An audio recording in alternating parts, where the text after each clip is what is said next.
the Best You podcast. The sole purpose of this podcast is to teach, inspire, and motivate everyone to be the best versions of themselves. What's up, everyone? It's your man, LD Larry Dawson, and we're back for another episode of the Be the Best You podcast. Today we have a special edition. This is episode 30, and I have my daughter Kennedy on here, and she's got some questions for me. Yeah, I do. She's going to throw me some curveballs, y'all. Listen, if y'all are watching today, please take the time to like, share, subscribe, leave us a comment, let us know what you think about this episode, and let us know what you'd like for us to talk about in upcoming episodes. Give us some discussion points, ask us some questions, just like she's about to ask me some questions. Alright, well, before we even start, say hi to everyone. Hello. She says hello. Alright, well, let's start off. What you got for me, girl? How did you get so life smart? I didn't realize I was that smart. Thank you. Welcome.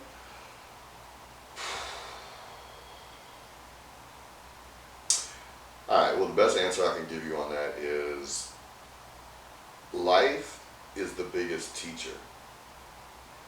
It is a better teacher than your mom and dad, your grandma and your grandpa, your great-grandma and your great-grandpa, your aunt, your uncle, your friends, your school teachers, books, radio, TV, anything that you would learn from.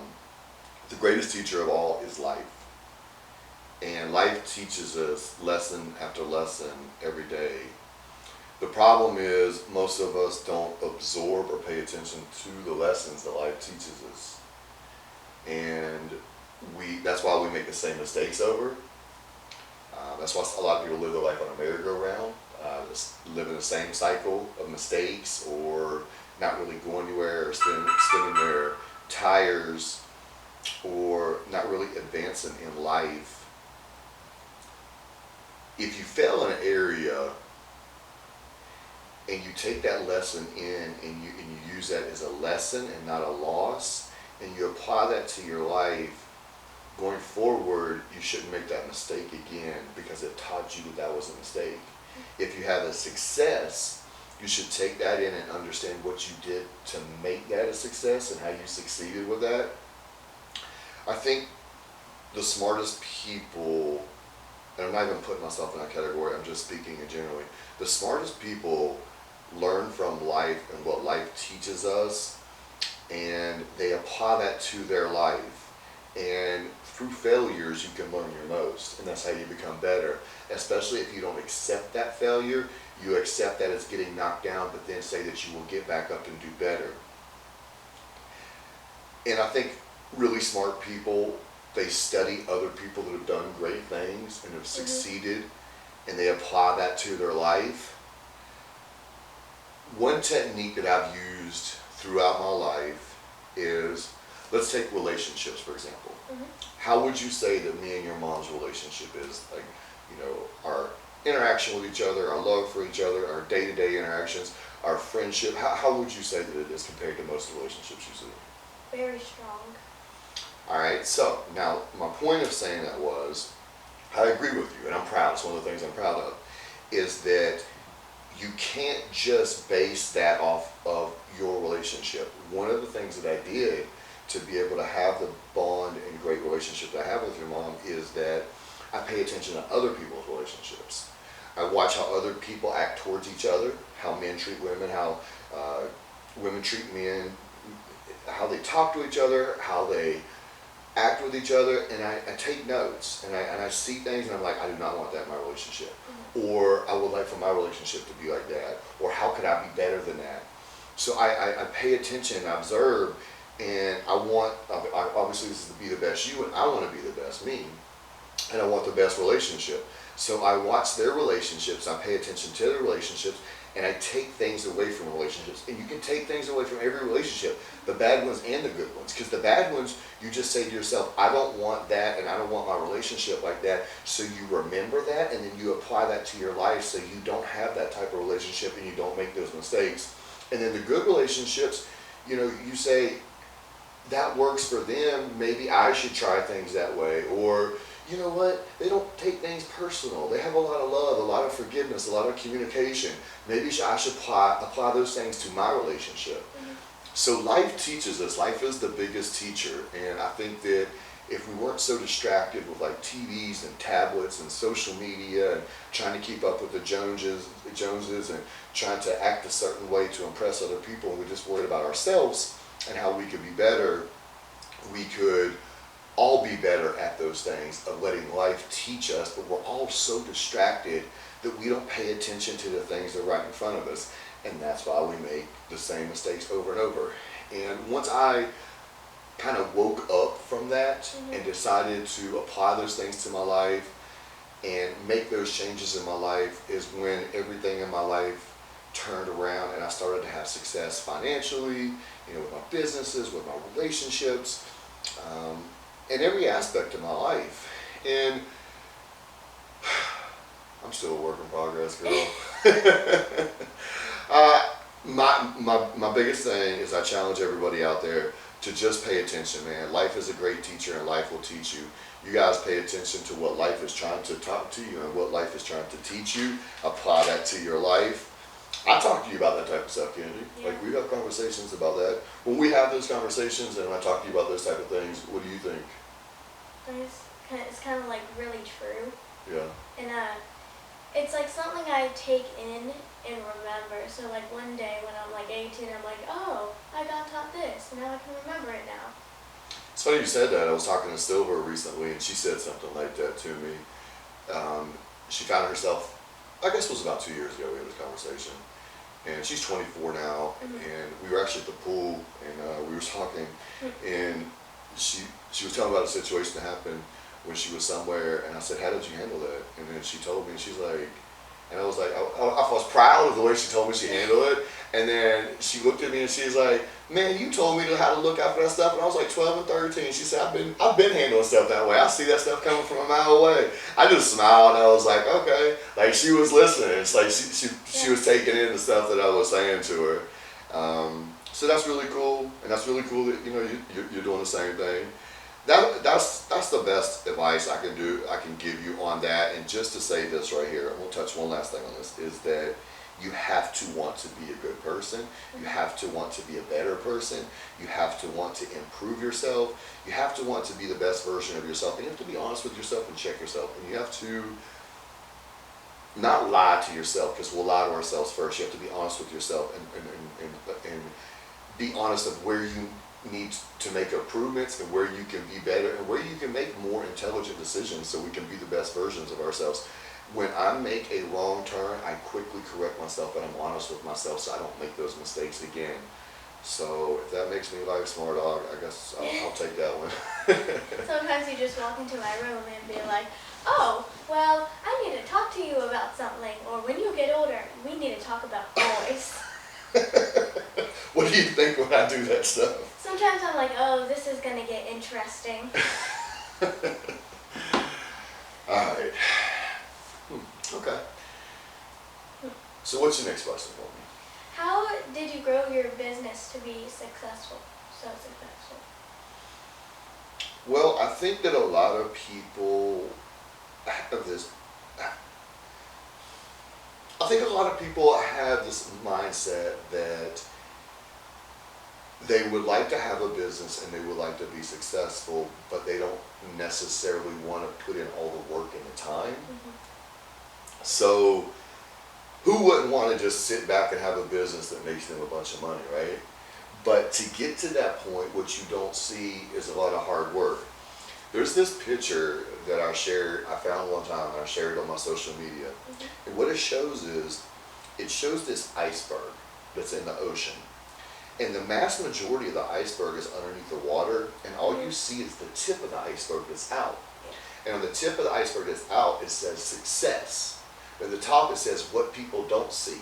On the bottom, it shows hard work, sacrifice, discipline, overtime, stress, and all this stuff. So what people don't see is when you have a successful business, to get to that point, they don't see what was underneath the surface, all the hard work that you did.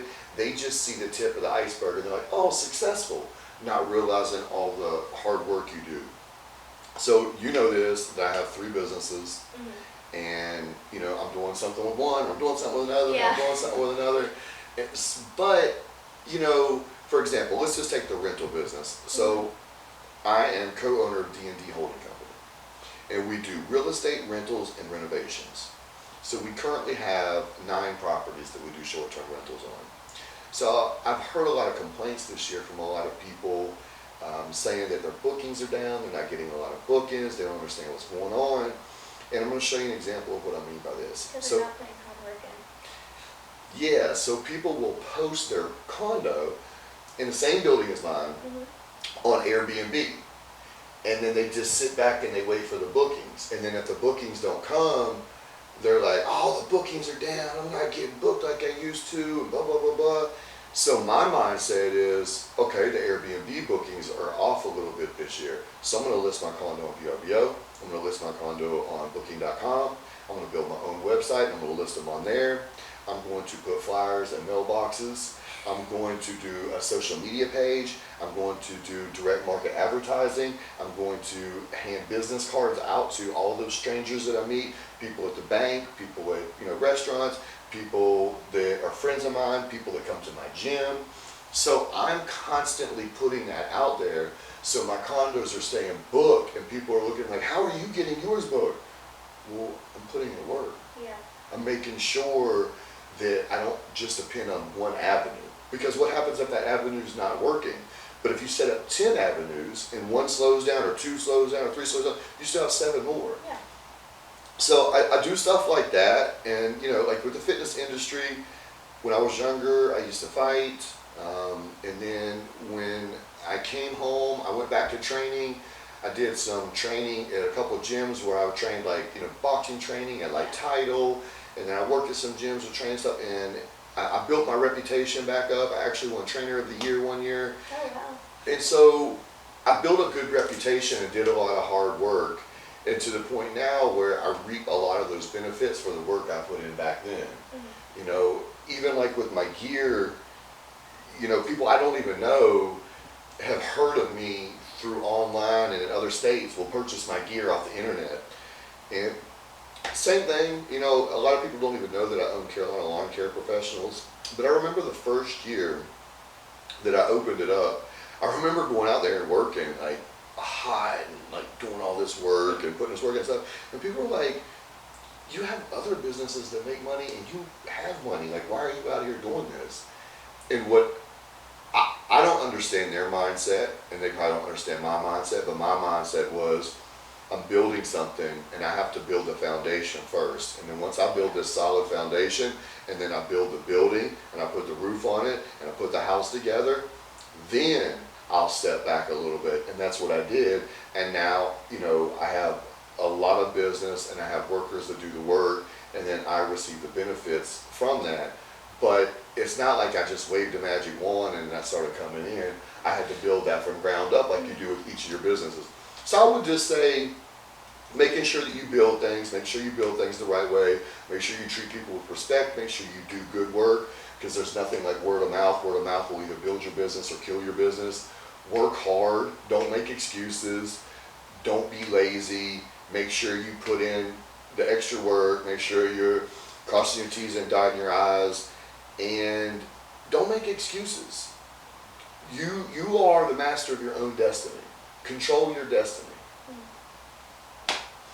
We spent hours outside handing out flyers in our whole community, and I've heard you multiple times on the phone, oh, I need to get my business up. And sometimes you go to multiple people's houses and be like, here, take my card. My name's Larry Dawson. Here's all my information. Boom. That's us. Because you never know. I remember one day, you and your brother were in a car with me, and I was talking to this lady that my company was doing some landscaping work, and I just went over there to check on her, and I gave her my business card for the home renovations and the rentals, because that's what D&D does. And if I hadn't done that, only thing that she would have ever known is me through Carolina Lawn Care.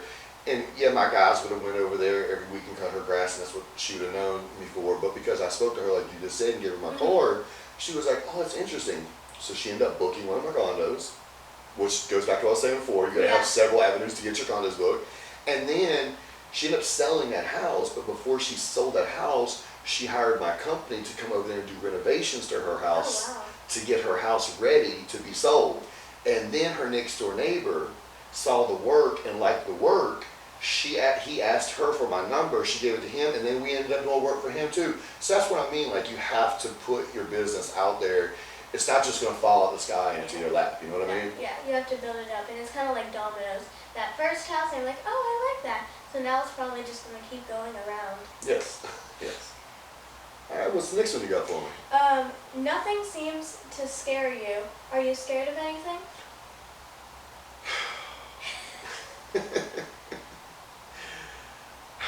I mean, most people look at you, they're like, oh, that's a big dude with a lot of tattoos. I'm not gonna mess with him. I mean, you walk into places, and then you walk out. Like this one time, you went to order food, went to the bathroom, and then my mom came in, and then they were all whispering in the corner about, oh, like this big man dude. They're probably all surprised that you came into their store.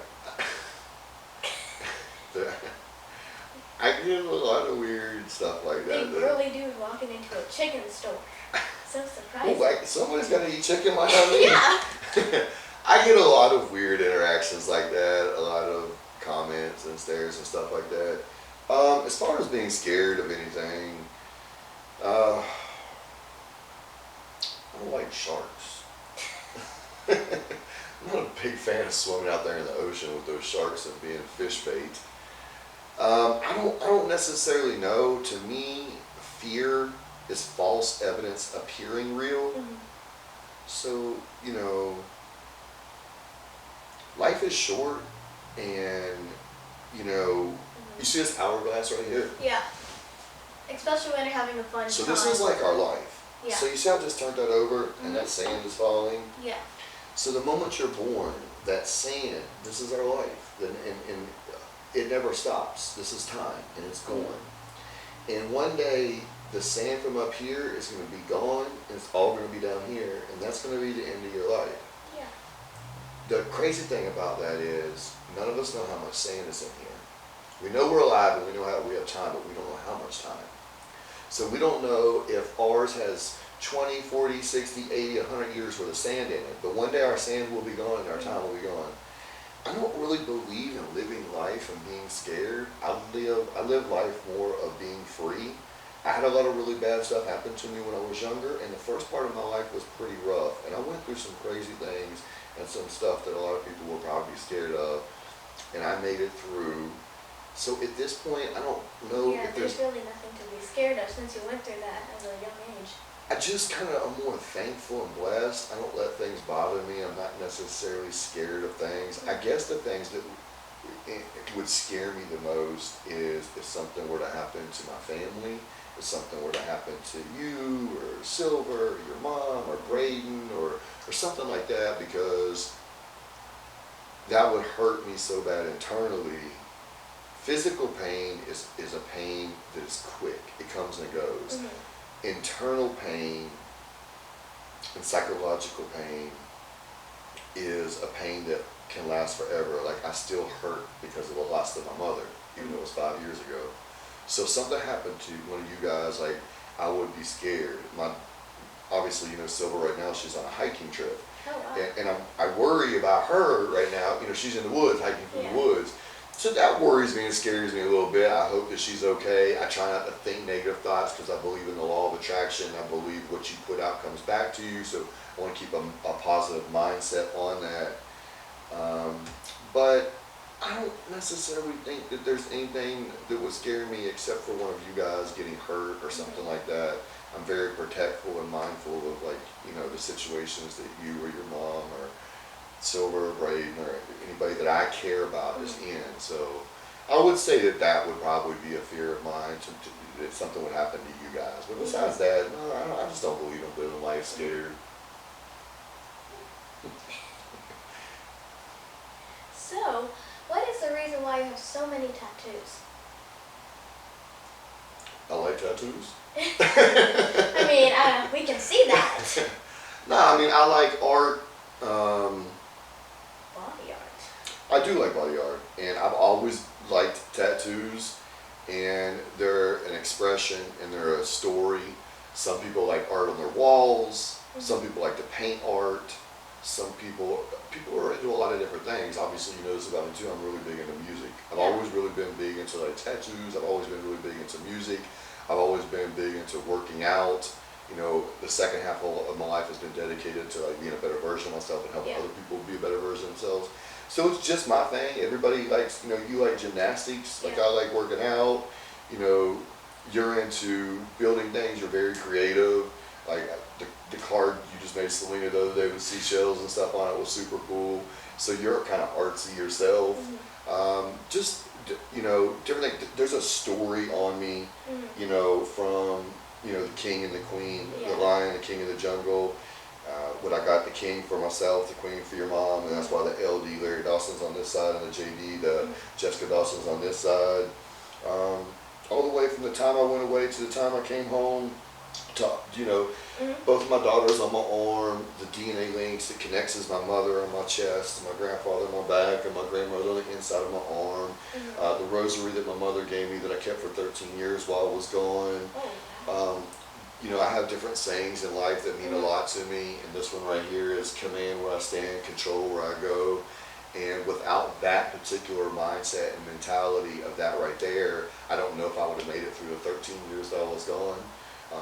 So each one tells a story of my life and who I am, and it's just, you know, my version of art. And you know, some people might like it and some people might not, and that's fine. You know, different people have different stuff that they like, but this is my body and this is my life.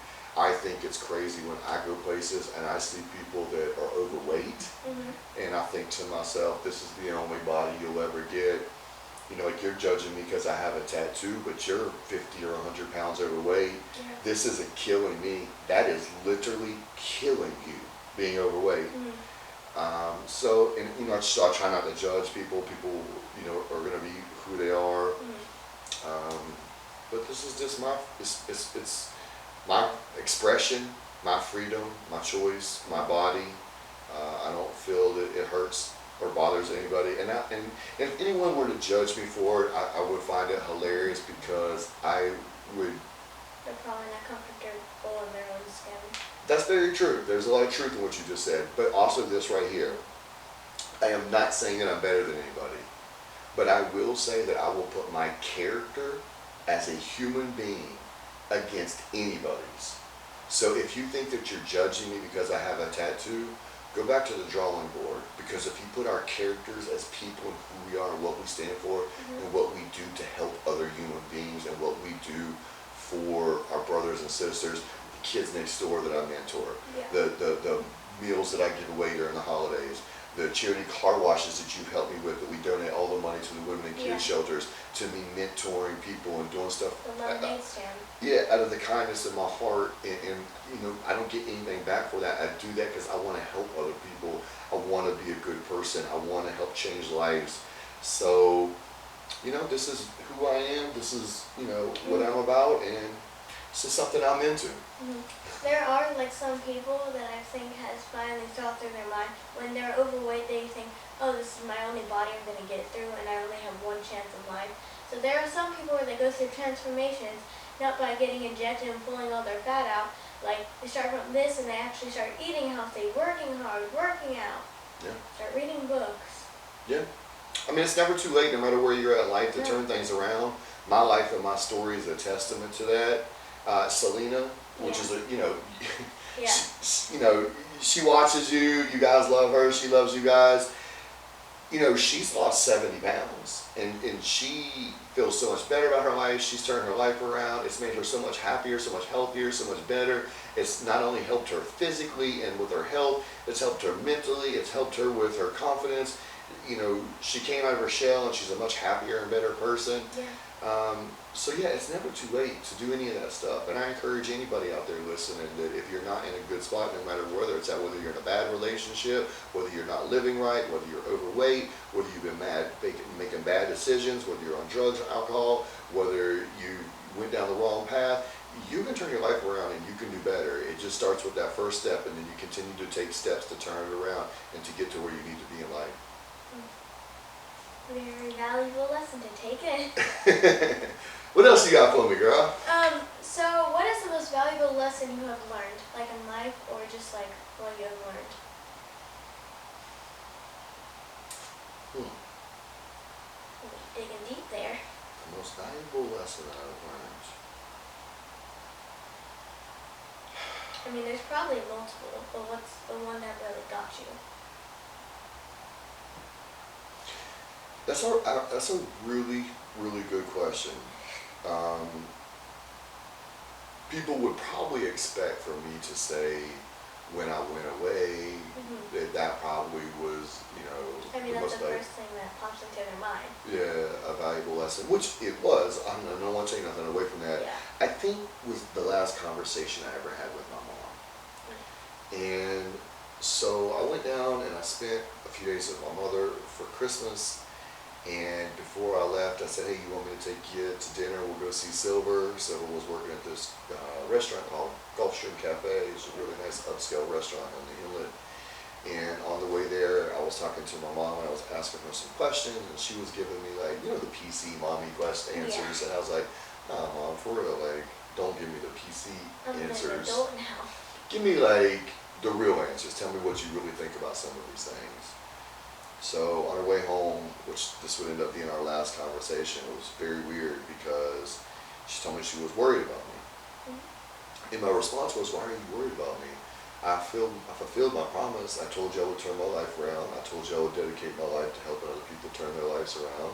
I told you that I would be successful. Everything's going good. My business is going good. I have this now, and I have this now, and I have this now. I was saying all these things to her, and I was like, I'm a good person, Mom. Like, I've really, done really well. And she said, Larry, she said, I know you're a good person. She said, every single person that meets you comes back and brags to me about what a good person you are.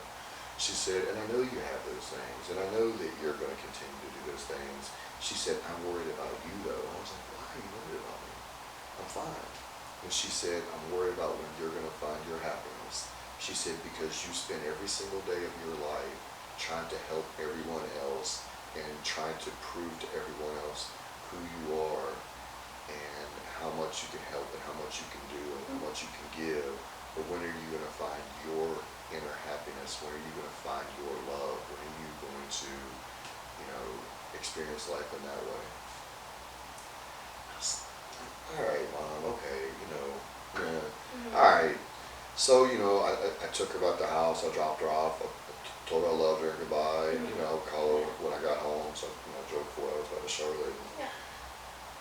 I got a phone call a day and a half later from the coroner's office that my mom died of a heart attack watching TV. So I never got to speak to my mom again. And that conversation and those words just kept playing over and over and over in my head. And I had to ask myself, what does make you happy? And I was really searching for answers. Like, I was like, I like to watch movies. I couldn't even remember the last time I had watched a movie. Because it just hit you there. And so I had to be honest with myself. It had been like 3 years since I had taken a day off work. I was so focused on building this business and doing public speaking and mentoring, doing life coaching and helping people and pushing myself in the fitness industry and, helping people change their lives and just pushing and pushing and pushing and pushing. And I lost myself. And I couldn't remember what really made me happy. So I started taking some time off work. I started being honest with myself. I started doing things, spending time with my daughters and went on trips and went to the mountains and went to the beach and found my love and passion of water again and understand that water is my peaceful place that kind of resets me. Doesn't matter if it's a pool, if it's a lake, if it's an ocean, but I really like the lakes and the oceans and the rivers. Yes. And, spending this time, going and doing cool things. Like I remember this one trip me and Silver took, and we rented this big log cabin mansion on the top of the mountains in Boone, and we remember traveling different places and going and doing different things and starting to experience life again. And then, I met your mom, and I fell crazy in love with your mom. There's a whole song to explain that. There is. It's called Twin Flames. Yeah, Check it out. J La Da. Shout out to Luke James Schaefer for making that song. Yeah. And the end of this Yeah, podcast.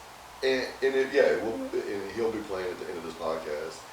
And I remember one night, me and your mom were in Lake Wiley, and I was laying on a hammock, and your mom was laying in my arms, and I was holding her, and I remember tears coming out my eyes, and I was just looking up at the sky, and your mom was like, "What's wrong?" And I was like, "I'm just so happy," and I was like, I finally understand what my mom was talking about, when I was going to find my happiness and my inner peace.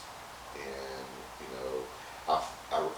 I realized at that moment that I had been pouring, I had burnt myself out, and I had been pouring from an empty cup, trying to help everyone else out. So I pulled away from a lot of stuff. I walked away from my national radio show.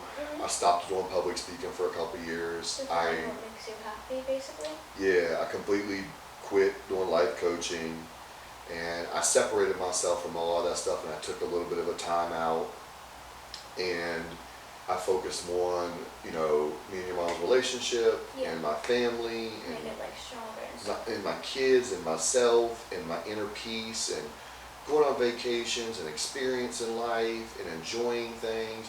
Sometimes you see me out there on that hammock, just in my own zone, sitting there, like, just hearing the birds, looking at the trees, feeling the wind, just enjoying the peacefulness of life and the peacefulness that I have, and just being happy and thankful for all the things that I have. My life wasn't always like this. I had to work hard to get this. I had to put a lot of blood, sweat, and tears and time to get this. So just being very thankful and very blessed to have these things, to have you guys in my life, to have your mom in my life, to have my other daughters in my life, to have my friends, my family, my business, all the things I was able to, buy or do or bring into my life, or, everything's not about money, but to be able to have stuff, to be able to travel and go experience different things. Me and your mom just got back from a couple vacations, and they were really cool. We were in Chattanooga, swimming in the Tennessee River, and hiking up mountains, and watching live music, and going to festival. And then we were in Virginia Beach at a Chris Stapleton concert, and checking out the boardwalk and new areas, and meeting new people, and experiencing new things. So just being able to live life and enjoy life, and being happy, and being able to spread love and happiness and peace to other people as well, and have that in my heart, and having a love like I have in my heart. Me and your mom's relationship is amazing, and I would be willing to bet that it's one of the best relationships I've ever seen. And we're around a lot of people. Between my 3 businesses and the people that I deal with, and then all the people that we know, and the travel stuff, you just don't see rock solid relationships like that, where the people actually really, really love each other, are really good friends, really care about each other, really have each other's backs. And I'm very thankful and appreciative of that. And so I guess the greatest lesson that I've learned is what my mom said to me: when are you going to find your happiness? Well, it's right here. It's right here. Yep. I found it. What motivates you to wake up every day and be the best you? I'm really hard on myself. I'm not as hard as I used to be. I'm still pretty hard on myself. I don't play games with myself. I don't make excuses, and I don't give myself breaks. If I drop the ball on something, I catch it immediately, I check myself, and I make it, and then I'm hard on myself. I'm like, why did you do that? You can't be. And I'll push myself. So I want to be good. I want to be good at everything. I want to be a good husband. I want to be a good father. I want to be a good mentor. I want to be a good podcaster. I want to be good at cooking dinner. I want to be good at folding clothes. I want to be a good friend. I want to be a good teacher. I want to be a good neighbor. I want to be good at how I drive the car. I want to be good at buying groceries. I want to be good at everything. I don't want to be average or be slack at anything. So I have this burning desire inside of me to be really good, and to be great, and to be a really good human being, and to leave a legacy, and to treat people with kindness and respect, and to be happy with who I am, and be proud of who I am as a person and as a human being. So I say that's what pushes me. What do you hope to accomplish in these podcasts that you've been making? Well, there's a lot of teaching moments? There is a lot of teaching moments. There are a lot of different avenues for people to get information or entertainment in the world. And we all have, the way the world is working right now is so weird. It's like we're in this weird cancel culture where we want everybody to think, act, talk, speak exactly the same or we cancel them. But that's not who we're supposed to be. We're supposed to be individuals. We're supposed to be different people. We're supposed to be unique. You know, otherwise we would just be a bunch of robots. Yeah. So I try to bring my perspective of who I am and my experiences out there for people. Just like I've had the opportunity to speak on big stages and help influence people or inspire people or teach people, or one-on-one coaching that I've done, whether it's fitness coaching or life coaching or even leadership coaching when I used to do leadership coaching and get brought into some of these companies to help talk to people or teach people. This is a different avenue. So what this is this is an avenue for me be able to sit in this recording studio and do this. And so we're in a different time. I can record this and I can load this up to Spotify, iHeart, Amazon, YouTube, and reach millions and millions and millions of people. Amazon, yeah. So if I go speak on a stage, there might be 200 people there, there might be 20,000 people there, but that's the only people hearing me.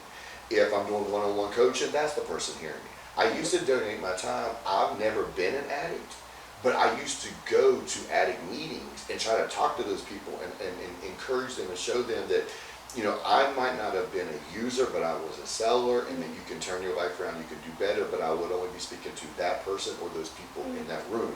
This gives me the opportunity to speak to people on a mass level, to inspire people, and to push people and to motivate people. You know this about me, and you see this a lot from me. People tend to listen to me a lot. People tend to gravitate towards me. I understand the burden that I carry. I understand that my words carry weight. I understand that people look up to me and that I've inspired and motivated a lot of people, and I don't take that lightly.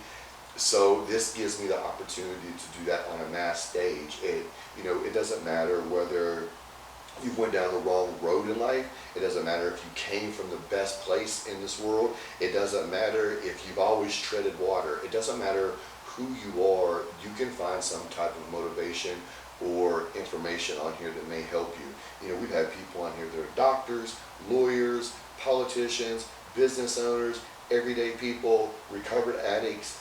I try to touch every single base. Yesterday I was talking with this lady, and she was a organ donor, and she said she donated her kidney to save her mother's life, and it was a 6-way exchange, and on that 6-way exchange, 6 lives got saved. And I was telling her, I was like, oh, that's really cool. I was like, I just did a podcast interview with a gentleman, his name is Brian, and he owns a nonprofit called Odd Kidney, because he saved this lady's life.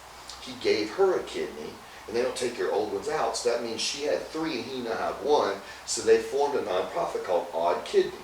And he has, since he opened that nonprofit, saved 6 other lives. So when I found out he had saved a total of 7 lives, I was like, man, your story is amazing. You are a real life superhero. Yeah. So I brought him onto the podcast, and we talked about it.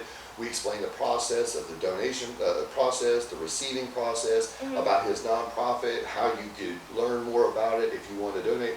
So that when we made that podcast, it's sent out to the world. So anyone that stumbles across that podcast hears it. Maybe they're inspired to donate a kidney.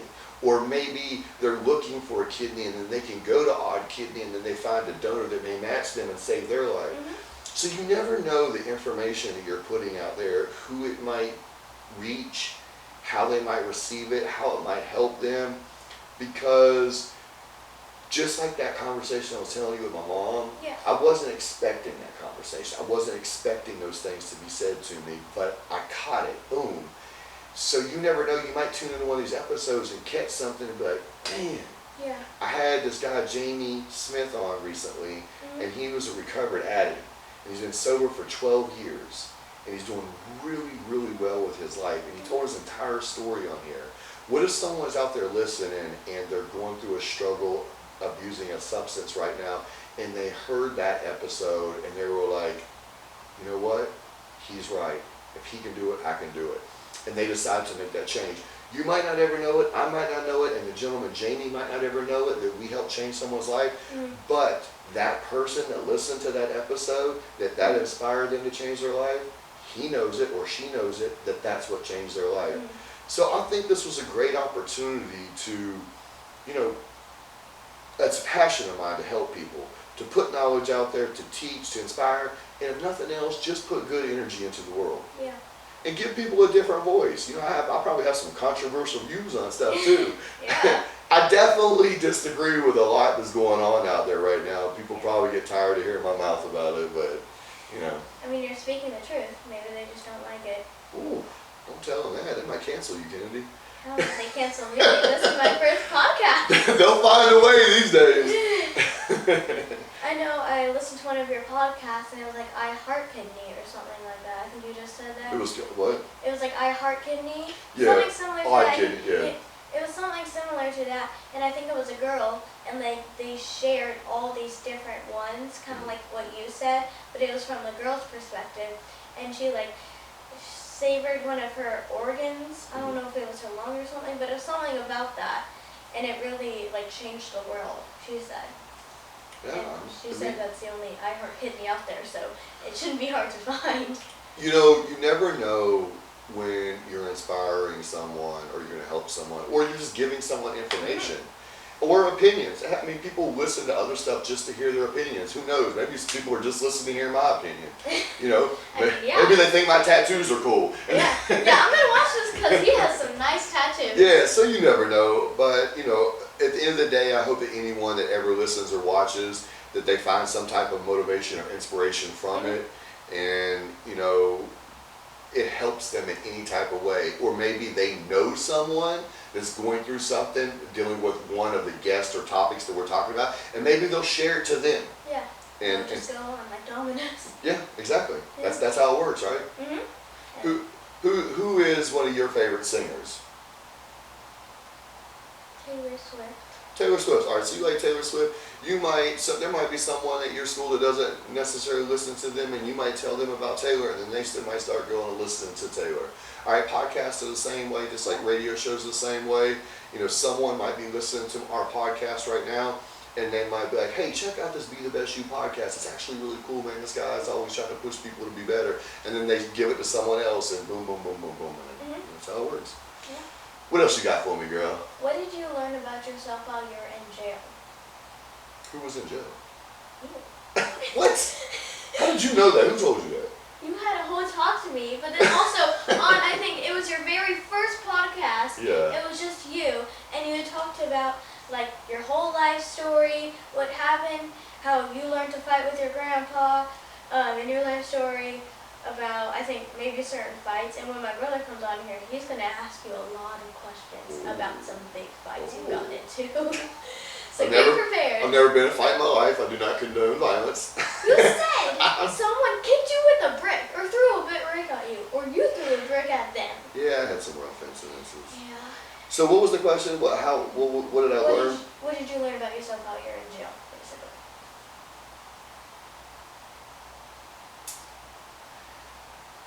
I learned that I didn't want to live that lifestyle anymore. Even though I was born into chaos and raised into chaos and then became chaos myself, that's not how I had to continue to be, and that's not what my life had to be forever.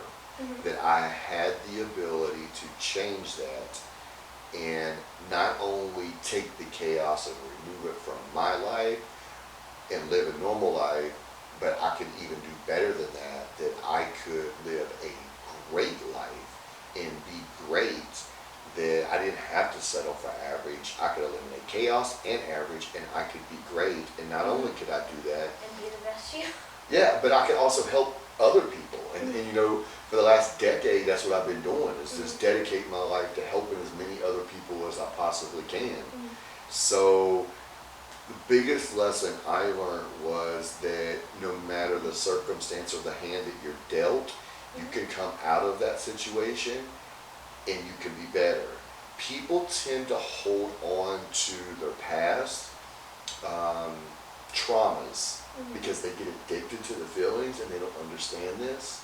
There's a good friend of mine that I really care about and love a lot. She's an amazing human being, but she holds on to her past trauma and won't let go of it. Kind of like grudges. Yeah, and it's been affecting her for 30 years now. And, you know, that was an event that happened, but 30 years has gone by. So you took something that happened to you, and what you've done, instead of letting it be just that moment, you've carried that trauma and pain for 30 years because we subconsciously get addicted to our feelings. It's our own bodies betraying us. Yeah. Because our bodies literally get addicted to those feelings. And when you try to take those feelings away from your body starts to fiend for those feelings again. So it's actually a weird process. And you have to go through it. You have to let yourself feel certain feelings. You have to talk about it. You have to work through it. And then you have to let it go. And you have to be honest about that. And you have to have a healing process. So kind of like sweets. You love the feeling of it, but sometimes you can't just eat like a bottle of icing every day, or ice cream every day, or chocolate every day. Sometimes you need to do, I'm going to eat this. I'm going to eat this certain amount of maybe chocolate chips once a month. That's it. Well, that's discipline, man. That's a whole other story. That takes some serious work. Maybe. But you're onto something with the discipline aspect, because you do have to be disciplined, because if not, you will fall back into those patterns. As soon as something doesn't go your way, you're like, oh, it's because of this. Oh, because I was discriminated against. Oh, because I was tampered with as a kid. Oh, because I didn't have the best parents. Oh, because I didn't come from some of this. Oh, because I'm this race or this gender or this sexuality or this or that. But, you know, those are excuses. I don't believe in excuses.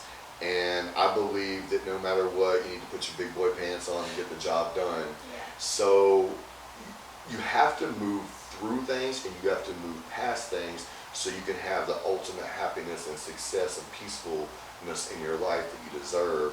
So, yeah, I wish that everyone knew that and could let go of the things from the past, and that they wouldn't hold it back. But too many times, a lot of people are like this. This is very weird to me. A lot of people create versions of who they are in their head. They don't really necessarily know themselves on a very deep level. And they create versions of who they are in their head. And they go through life acting out that version that they've created in their head, instead of finding out who they really are. And they'll play themselves into that role that they've created.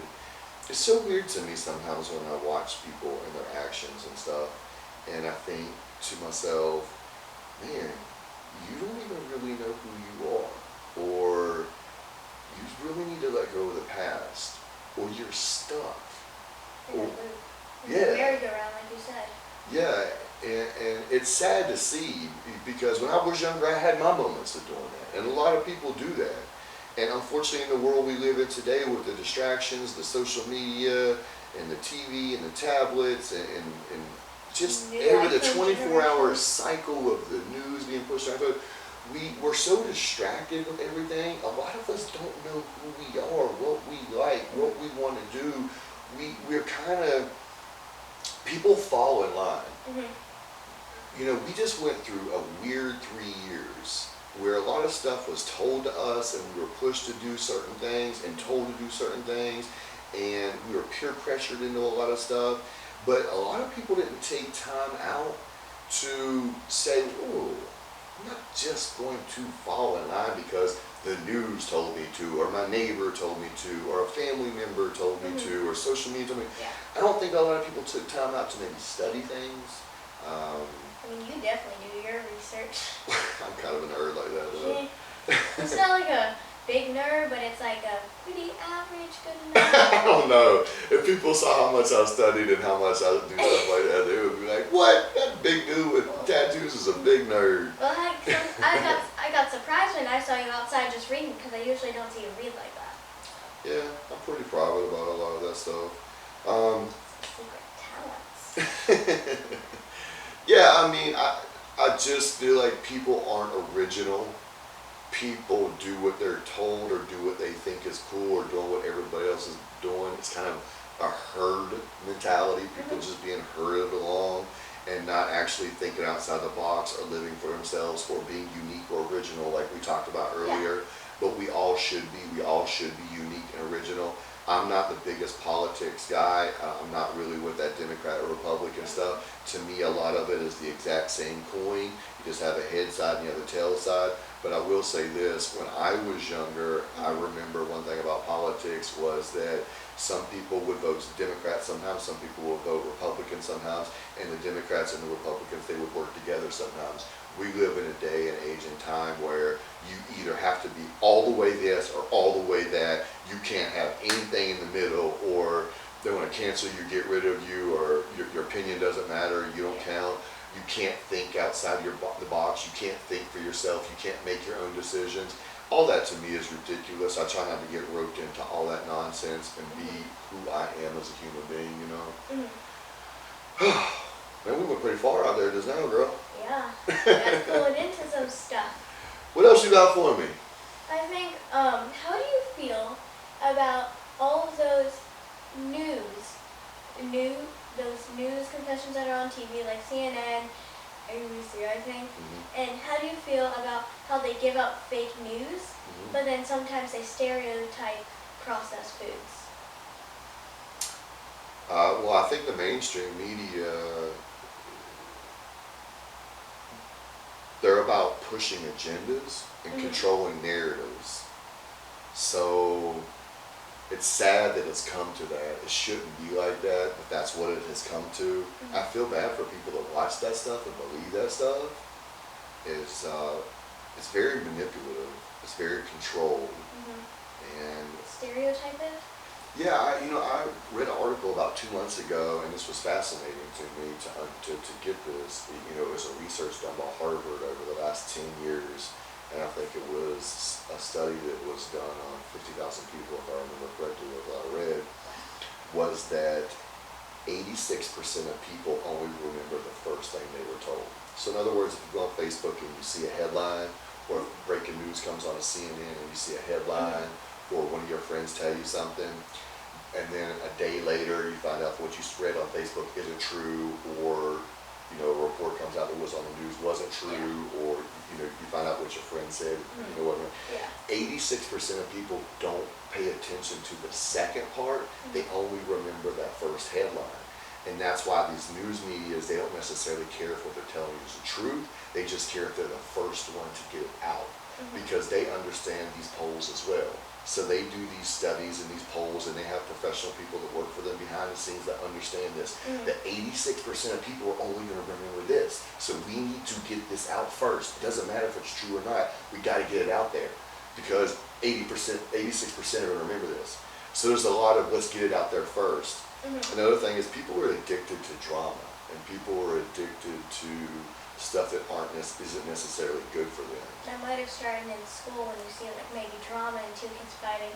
You might start off by saying to them, "Oh, this person said something about you." That might be like a trauma starter or something. Maybe it started in school. Yeah. Maybe their family. I gave a speech in a low-income area here in Charlotte about 3 years ago, and there was about 350 people there, and the crowd was predominantly black in the area that I was at, and as I was speaking, they were into my speech, but I said, hey, let me ask you guys something real quick.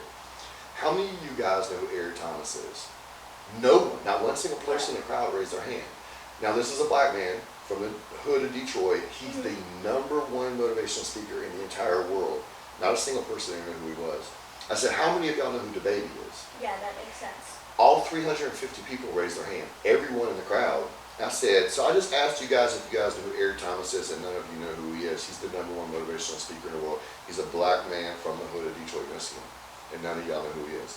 I just asked if y'all know who DaBaby is, and every one of you know who he is. I said, you're talking about a rapper that ran around Charlotte for 3 years with a diaper on before he became famous and became a multi-platinum, selling artist. And since then, he has shot and killed one person and shot and almost killed another person. And I said, that's because the world we live in now everyone is addicted to drama and not positivity. I said the problem with this is when you take all this in. That's why when you watch the news, you'll see 29 minutes of drama stuff and 1 minute of positive stuff. I said to everybody in the crowd, I said, y'all feeling my speech? Everybody, yeah. I said, here's the sad part about it.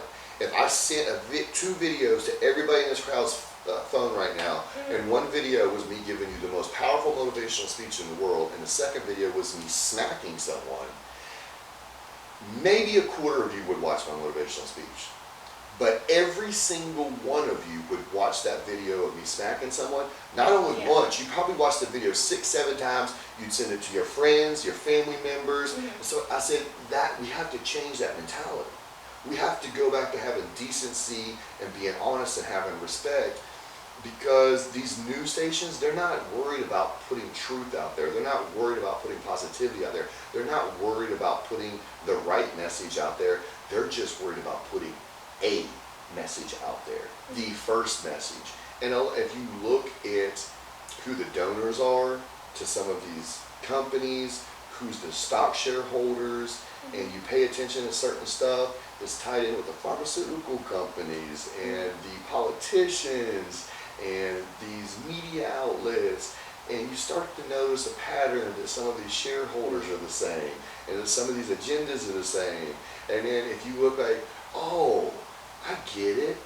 Pfizer is the #1 advertising sponsor on your channel. They spend $5 billion a year with you. Of course you're going to push that. So there's reasons behind things. There's reasons that things are said and done and stuff is put out there. Be wary, be smart. Don't believe what you hear on the news. Do not believe what you read on social media. Don't believe what someone tells you. Do independent research if you want to know something. If you want to have facts, fact check for yourself. Dig deeper. Don't just believe what you're told. We're way past the days of you believing stuff that's being told to you on TV. I found out, I am in 4th grade going to 5th grade, and I found out that when you hit middle school in 5th grade, they make you watch CNN 10. And there's nothing good about it, but also when you watch the adult CNN, there's like no positive, like you said, there maybe be 1 minute. And the last time I saw a caption on it, it was like, TikTok is gonna get banned because it's made from a China thing and China needs to get reported. Well, maybe at a young, like I know back then they didn't have TVs and stuff, but now at everyone's ages, there's like Xboxes and Nintendos, but like those CNN 10s, it's like starting to make those kids addicted to the kid ones. But then what happens if they see their moms or dads or grandparents watch it? Well, it goes back to what I was saying a little bit ago about not believing everything you see or you hear, and also agendas being pushed. It's sad to say that, but unfortunately it's true. And I don't know how many times we have to see that over and over and over and people still act like it's not true, but the information is out there that it is not. I didn't know that they was doing that in the middle schools.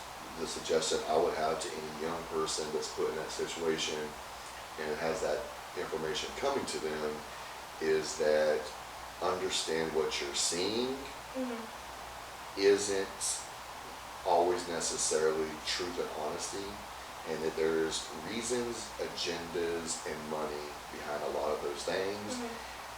And just like anything else, if you're in 5th grade and Tommy comes up to you and tells you that Janet said you're this, this, and this, before you run over there and do something silly, you might want to be like, okay, all right, I get it. And go about your business, and then later maybe say, hey Janet, are we okay? Do you have anything, do you want to talk to me about or anything? And handle it in a different way, in a more peaceful way, and see if it's actually true. Because that person in the middle might have been trying to push you to do something. Twist some stuff around in there. Yeah, so you have to be mindful of that stuff. That's on a smaller scale, and then others on a bigger scale. So fact check, do your homework, and don't let it, they play on people's emotions. They pull your strings, and like a puppet. yeah, and they give us a lot of things that they want us to argue and fight about. They give us silly stuff. People will fight and argue over Samsung versus Apple. I mean, they're the same thing. I mean, they might just have a different way. Like, you don't have an Apple phone, you have a Samsung or what? People, they give you reasons to fight and keep you distracted. As long as you're continuing to fight amongst each other, and as long as you are distracted, then you don't see the bigger picture of what's really going on. There's a reason why that a small amount of people are able to easily control a large amount of people, and it's usually not even by force. It's called mass manipulation. And thankfully, there are some people out there that are smart enough and intelligent enough to understand that, and unfortunately, there's a lot that are not. And it goes back to what I'm saying: be independent, use your brain, do research, think for yourself. Don't always believe what you're told. Be a smart and intelligent human being. What else you got for me? Anything else before we wrap this up? No, the thing I'm really thankful for is we started watching CNN 10 when it was basically 2 weeks before school ended. And I'm really surprised how now in 5th grade through middle school they're starting to do that. Well, if they get you addicted to it, then guess what? They can keep you addicted to it and they can keep you distracted, right? Yeah. Well, it's good that you're smart and you think outside the box. Do not let me influence you or anyone else influence you. Don't let them influence you. Don't let the TV influence you. Be smart for yourself and think outside the box and, do your own research. You like to read, you're smart, so fact check things and don't let that stuff play on your emotions. Don't let them pull your strings and have your emotions all over the place based off the things they say on there. Continue to be a good, smart young lady and to do good things in your life. Set your goals and the things that you would like to do and you would like to accomplish and push yourself to accomplish those things. And be an individual, be your own person. Don't try to fit in. Be Kennedy and be great at being Kennedy. What do you think about that? I loved it. All right, this has been another episode of the Be the Best You podcast. This is a special 30th edition with my daughter Kennedy. This was a great episode. Thank you guys for tuning in. Please make sure you like, subscribe, leave us a comment, tell us what you thought about it. Share this, man. Put this out there. Let's help share this video to as many people as possible. Thanks again for tuning into this episode. Until next time, try until you fly. Yeah.